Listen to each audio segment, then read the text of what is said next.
வணக்கம், உங்கள் மோகன் எலக்ட்ரீஷியன்.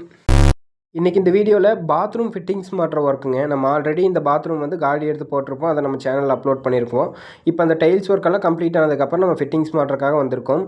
இது எல்லாமே வந்துட்டு நம்ம பிவிசி டேப்ஸ் தான் யூஸ் பண்ணுறோம். இந்த வீடியோ பார்த்துட்டு நிறையா பேர் கமெண்ட் பண்ண வந்துருவாங்க. என்னென்னா, நீ வந்துட்டு ஒயிட் சிமெண்ட் வச்சு பேக் பண்ணாமல் டேப் மாட்டுற, இது தப்பு அப்படின்னு சொல்லுவாங்க. ஒயிட் சிமெண்ட் யூஸ் பண்ணுறதுக்கான ரீசனே வந்துட்டு, நம்ம மாட்டுறதுல ஏதாவது கம்ப்ளைண்ட் ஆகி வாட்டர் லீக்கேஜ் ஆச்சுன்னா அது வந்து டைல்ஸ்குள்ளே போகும். ஸோ வந்துட்டு டைல்ஸுக்கு வெளியே வரணும் அப்படிங்கிற ஒரு ப்ரிகாஷனுக்காக தான் வந்து ஒயிட் சிமெண்ட் வந்து யூஸ் பண்ணுறாங்க. நம்ம மாட்டுறதே கரெக்டாக மாட்டுறப்போ எதுக்கு அங்கே ஒயிட் சிமெண்ட்டு? புரியுதுங்களா? நம்ம வந்துட்டு ஒரு ஒர்க்கை கரெக்டாக பண்ணுறப்போ அங்கே எந்த ப்ரிகாஷனும் எதுவுமே தேவையில்லை. நான் வந்து எங்கேயுமே ஒயிட் சிமெண்ட் வச்சு பேக் பண்ணதில்லை. எனக்கு கம்ப்ளைண்ட்டும் வந்ததில்லை. நான் காடி எடுத்து போடும்போது லெவலுக்காக தான் எல்லா பைப்பையுமே வந்துட்டு வைப்பேன். அதனால் வந்துட்டு டைல்ஸோட அவுட்ருக்காக வந்துடும் எல்லா டேப்புமே. இப்போ பார்த்தீங்களா, தெரியுதா? டைல்ஸோட அவுட்ருக்காக வந்துருச்சு பாருங்கள். இதுக்கு நம்ம எந்த எக்ஸ்டென்ஷன் நிப்பலோ எதுவுமே யூஸ் பண்ண தேவையில்லை. அதனால் காஸ்ட் வைஸ் ரொம்ப ரொம்ப கம்மியாயிரும். அண்ட் வந்துட்டு எதாவது ப்ராப்ளம்னாலும் ஈஸியாக இருக்கும் கழட்டி பார்க்கறக்குமே. நீங்கள் ரொம்ப ஆழத்தில் காடி எடுத்து வைக்கிறப்போ வந்துட்டு ப்ராப்ளம் தான்.